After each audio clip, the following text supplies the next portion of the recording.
सारथी। प्रदेश सरकार ने शुरू की आगामी बजट की तैयारियां, विभागों से मांगे प्रस्ताव। बजट के लिए 20 दिसंबर तक सभी विभागों को ऑनलाइन प्रस्ताव भेजने के दिए निर्देश। बद्रीनाथ धाम के कपाट बंद होने की प्रक्रिया शुरू, आदि केदारेश्वर भगवान को लगाया गया अन्नकूट भोग। उत्तराखंड में उपनल कर्मी सरकार के खिलाफ करेंगे हाईकोर्ट में अवमानना याचिका दाखिल, 6 साल बाद भी फैसले पर अमल नहीं।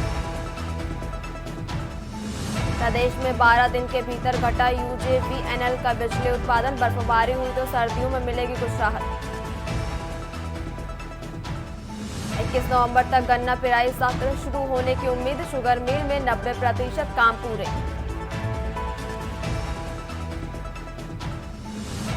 लगातार 5वें दिन भी राजधानी धुंध की हवा बहुत खराब की गई दर्ज, काशीपुर ऋषिकेश के माध्यम रही हवा की गुणवत्ता। आप देख रहे हैं के न्यूज, खबरों का सारथी। नमस्कार, आप देख रहे हैं खबर उत्तराखंड और मैं हूं आपके साथ अविना राउत। अब बुलेटिन की शुरुआत करते हैं कुछ अहम खबर के साथ। तो खबर आपको हरिद्वार से बता रहे, जहां कार्तिक पूर्णिमा का गंगा स्नान आज। हर की पौड़ी पर गंगा स्नान के लिए पहुंच रहे हैं श्रद्धालु।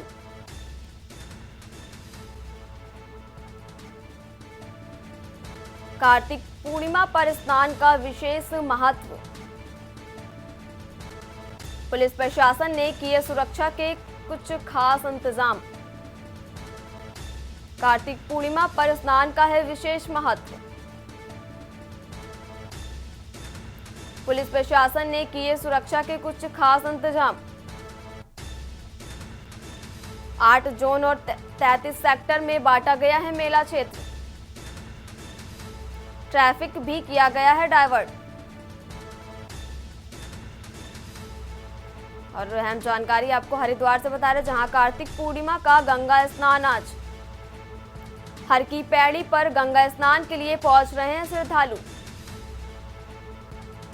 कार्तिक पूर्णिमा पर स्नान का है विशेष महत्व,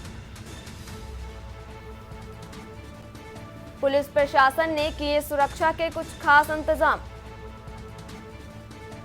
कार्तिक पूर्णिमा पर स्नान का है विशेष महत्व,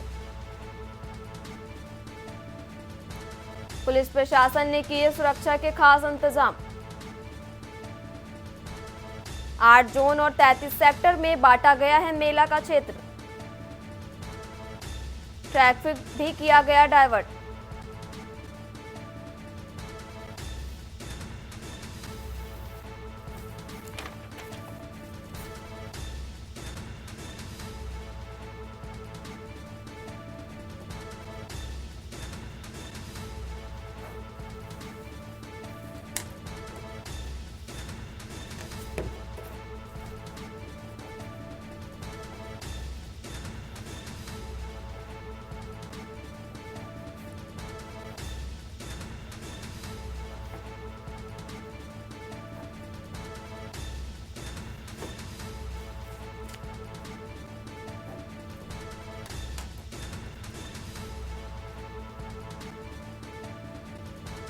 और इसी खबर पर ज्यादा जानकारी के लिए हमारे साथ संवाददाता राम गोपाल जुड़े हुए हैं। राम गोपाल, आपसे जानना चाहेंगे कि कार्तिक पूर्णिमा पर आज गंगा स्नान है और श्रद्धालुओं की भारी संख्या में भीड़ घाटों पर पहुंचती, तो पुलिस प्रशासन की तरफ उस श्रद्धालुओं की भीड़ को काबू करने के लिए क्या कुछ इंतजाम किए गए हैं?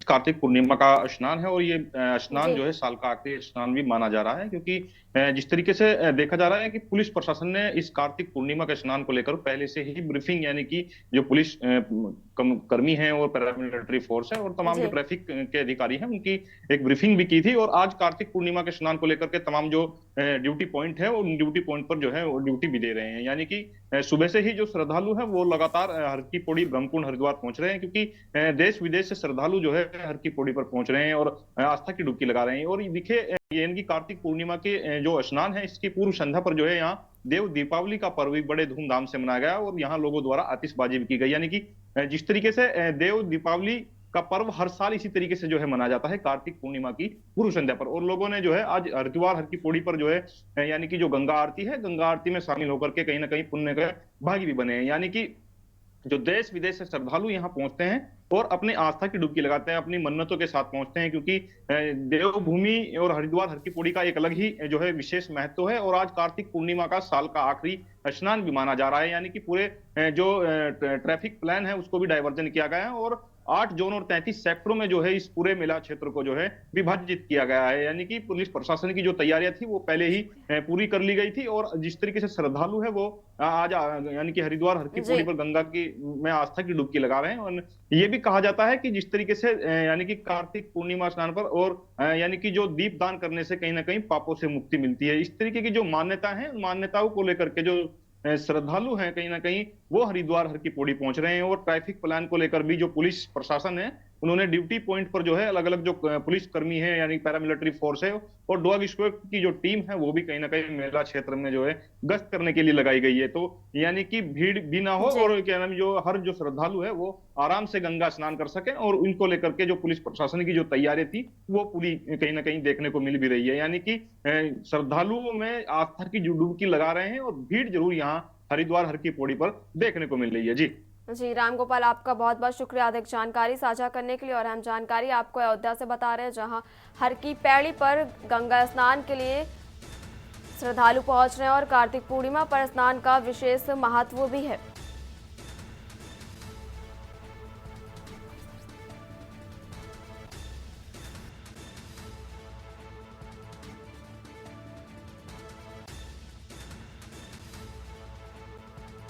प्रशासन ने किए सुरक्षा के कुछ खास इंतजाम। 8 जोन और 33 सेक्टर में बांटा गया है मेले का क्षेत्र। ट्रैफिक भी किया गया है डाइवर्ट।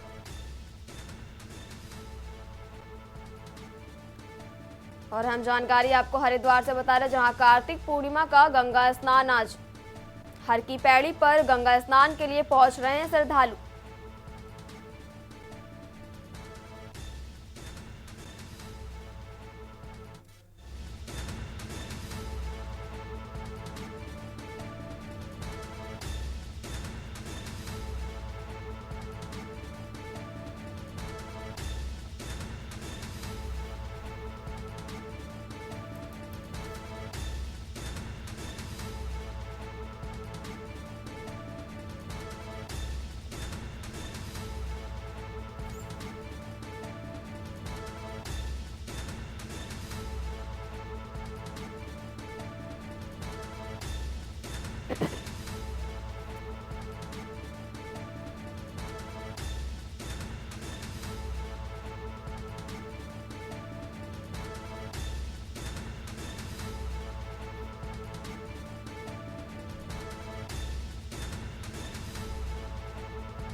और अब रुक करते हैं खबरों का। धर्मनगरी हरिद्वार के हर की पौड़ी घाट पर आज कार्तिक पूर्णिमा के पावन अवसर पर गंगा स्नान के लिए श्रद्धालुओं का तांता लगा हुआ है। ब्रह्म मुहूर्त से ही श्रद्धालु मां गंगा में आस्था की डुबकी लगा रहे हैं। मान्यता है कि इस दिन गंगा स्नान और दान करने से जीवन के सभी कष्ट दूर हो जाते हैं।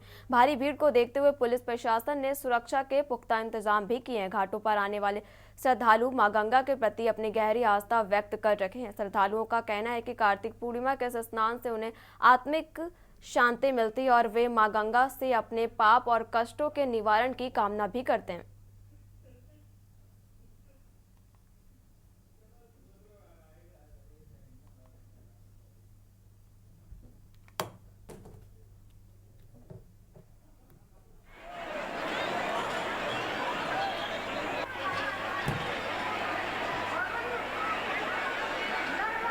जैसे ये कार्तिक स्नान का बहुत महत्व है। ये कार्तिक महीना भगवान कृष्ण को बहुत प्रिय है और इसमें सब स्नान तुलसी की पूजा करी जाती है। सुबह 4 बजे उठ के स्नान होता है, तुलसी पूजा होती है, तुलसी का सारा जो स्नान करते हैं, फिर यहाँ आके गंगा स्नान करते हैं और उसमें 365 बत्तियाँ जलाते हैं और अपनी तुलसी की परिक्रमा करते हैं। तो हर साल ही आते हैं स्नान करने का।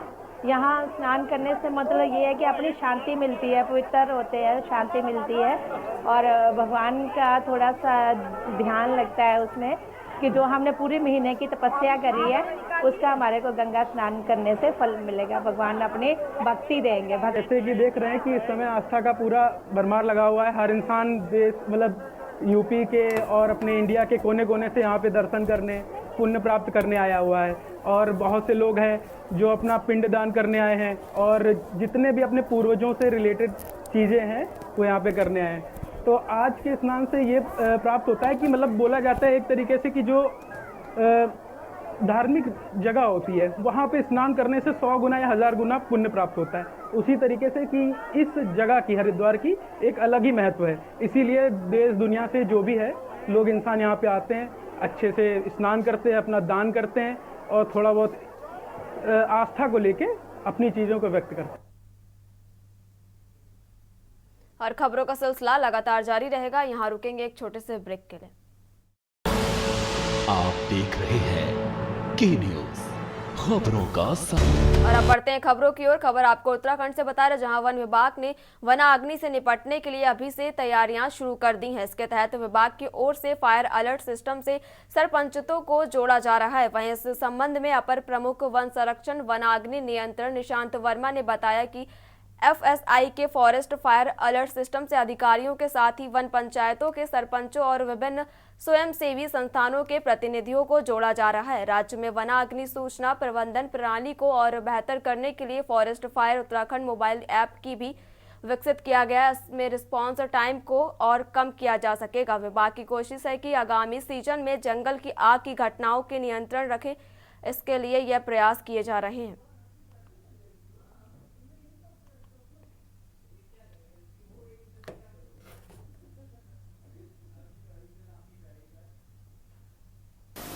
इसमें जैसा कि आप लोग जानते हैं कि आजकल हम लोग जो है वनाग्नि सत्र जो अगले साल आएगा उसकी तैयारी हम लोगों ने अभी से शुरू कर दी है। तो उस तैयारी में ही एक इम्पॉर्टेंट कंपोनेंट ये था कि हमारे विभागीय कार्मिकों के साथ साथ फायर अलर्ट सिस्टम में जितने भी हमारे सामुदायिक संस्थान हैं, चाहे हमारी वन पंचायतें हैं, महिला मंगल दल हैं, युवा मंगल दल हैं या वनाग्नि प्रबंधन समितियाँ हैं, उनके प्रतिनिधियों को भी हम लोग इससे जोड़ने जा रहे हैं। उसका आशय ये है कि जब भी कोई फायर उनके आसपास के क्षेत्र में होगी तो उनको तुरंत अलर्ट मिल जाएगा और वो फिर जो है सक्रिय रूप से हमारे साथ जो है, हमारे वन कर्मियों के साथ जो है उसको नियंत्रित करने में अपनी भूमिका जो है अदा कर पाएंगे। और इसी के साथ साथ इस बार जो वनाग्नि पूरा हमारी एक ये प्रबंधन प्रणाली है, सूचना प्रबंधन प्रणाली है, उसको हम लोग ऐप बेस्ड करने जा रहे हैं। एक मोबाइल ऐप जो है हम लोगों ने विकसित किया था, जो पहले केवल एक ही प्रभाग में चला, अब इसको अक्रॉस द स्टेट जो है चलाने की कार्रवाई हो रही है। इसमें आजकल प्रशिक्षण कार्यक्रम दिया जा रहा है हमारे सभी प्रभागों में। जितने भी हमारे प्रभाग हैं उसमें जो हमारे मास्टर कंट्रोल रूम के ऑपरेटर हैं और दूसरे लोग हैं जो वनाग्नि सूचना के आदान प्रदान से जुड़े रहते हैं, उनको जो है प्रशिक्षण दिया जा रहा है। और अब बढ़ते हैं अगली खबर की ओर। भाजपा विधायक विनोद चमोली ने कांग्रेस पर लाशों पर भी राजनीति करने का आरोप लगाया है।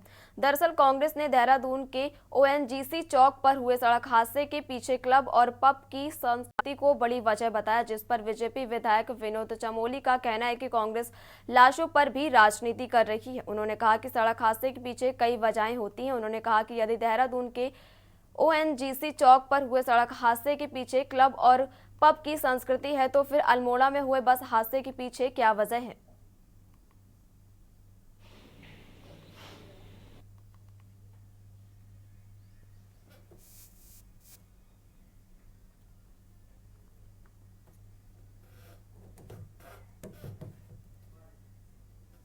कि ये सरकारों पर आरोप देने का सब्जेक्ट नहीं है। क्या कांग्रेस ये कह सकती है कि उसके शासनकाल में कोई इस प्रकार की दुर्घटना नहीं घटी? संख्या कम ज्यादा हो सकती है, क्या वो कह सकती है क्या इस बात को? क्या पहाड़ में कौन से पब चल रहे हैं? अगर 36 लोगों की मृत्यु होती है और बस खाई में गिर जाती है, वहां कौन सा पब वहां के लोग गए हुए थे? ये गलत बात है। सिर्फ देखिए, लाशों पर राजनीति इसी को कहते हैं। लाशों पर राजनीति करने का प्रयास कांग्रेस कर रही है। कांग्रेस बहाने तलाशती है सरकार को घेरने के। वो मौत को भी मौत के तरीके से नहीं देख रही है, वो भी एक मौके के तरीके से देख रही है। ये बड़ा दुर्भाग्यपूर्ण इस प्रदेश के लिए। जबकि मेरा ये मानना है कि इतना जान माल का नुकसान हुआ है, इतने परिवार बर्बाद हो गए हैं, इतने परिवारों पर प्रभाव आया है, ये हम सबके लिए दुख का विषय है। इस पर तो हमको सुधारात्मक बात करनी चाहिए कि क्या बेहतर किया जा सकता है ताकि ऐसी घटनाएं भविष्य में न घटें। बढ़ते हैं अगली खबर की ओर। देहरादून जिला प्रशासन ने भूमि धोखाधड़ी की घटनाओं पर रोक लगाने के लिए डेडिकेटेड कंप्यूटर किस्कोस्क खोलने का फैसला लिया। इसकी मदद से जमीन खरीदने वालों को रजिस्ट्री से पहले ही उसकी जानकारी मिल जाएगी। जिलाधिकारी देहरादून सविन बंसल ने बताया कि दून में रजिस्ट्रार कार्यालय के पास जल्द ही डेडिकेटेड कंप्यूटर कियोस्क खुलेगा। इस संबंध में उन्होंने अधिकारियों को निर्देशित किया है।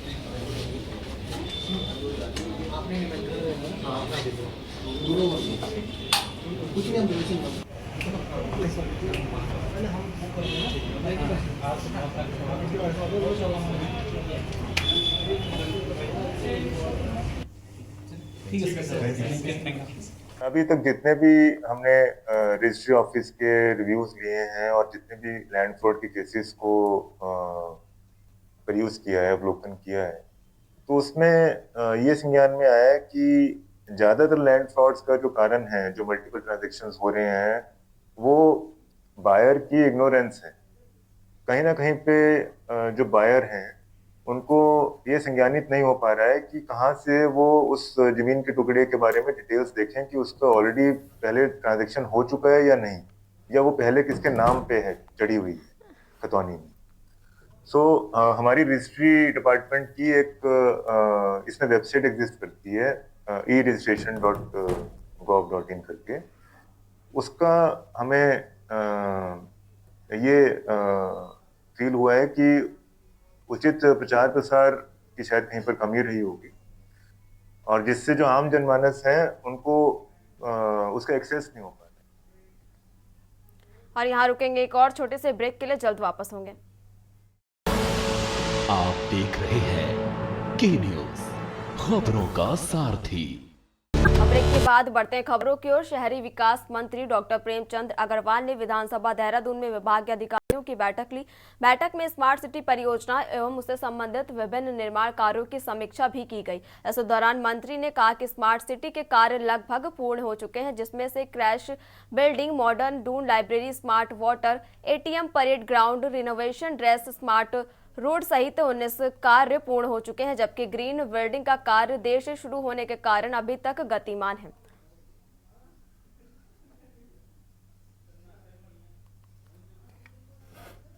स्मार्ट सिटी का काम अब हमारा एक, यदि हम काम को छोड़ दें तो लगभग हमारे सारे काम कंप्लीट हो गए।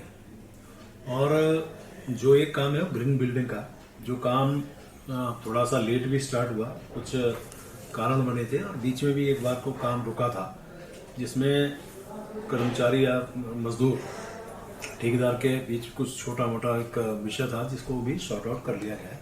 काम आज शुरू हो रखा है और जो CPWD के अधिकारियों के द्वारा मुझे बताया गया कि अक्टूबर 2025 तक ये काम कंप्लीट होगा। इसमें चाहे बारिश से आए चाहे कुछ और हो, उस स्टेज से हम बाहर आ जाएंगे। हमने हमारे 19 काम जो हैं वो हमारे कंप्लीट हो गए हैं। और ये बात ठीक है कि इसमें थोड़ा सा हमारा समय हमें मिलता रहा, उस समय के अंतर्गत हमने काम भी किया है। और अच्छा लगता है कि जो एक विषय स्मार्ट सिटी को लेकर वो मैं ज़रूर क्लियर करना चाहूँगा कि जब ये काम प्रारंभ हुआ था उसमें धीमी गति थी, लेकिन इस दौरान तेज़ गति से काम हुआ और ये काम कंप्लीट होने की स्थिति में आए। और जो काम हमारे ये हुए हैं ज़्यादातर उसमें स्मार्ट सिटी के काम जो 10 वार्ड में होने थे। अब 10 वार्ड में होने थे, लोगों का एक आशंका ये रहती है कि पूरे देहरादून नगर निगम को स्मार्ट सिटी के अंतर्गत लिया जाना था। तो ये गलतफहमी का एक कारण बनता है कि वो स्मार्ट सिटी पे कहीं ना कहीं आक्षेप लगाते हैं। लेकिन कुछ काम ऐसे हैं कि जो 10 वार्डों से बाहर निकल के भी गए हैं। जैसे हमारे यहाँ 30 बसें चलती हैं, इलेक्ट्रिक बसें, वो आप नगर निगम के अंदर भी और निगम के 10 वार्डों के बाहर भी। खबर उत्तराखंड में फिलहाल इतना ही। आप देखते रहिए के न्यूज इंडिया। आप देख रहे हैं के न्यूज, खबरों का सारथी।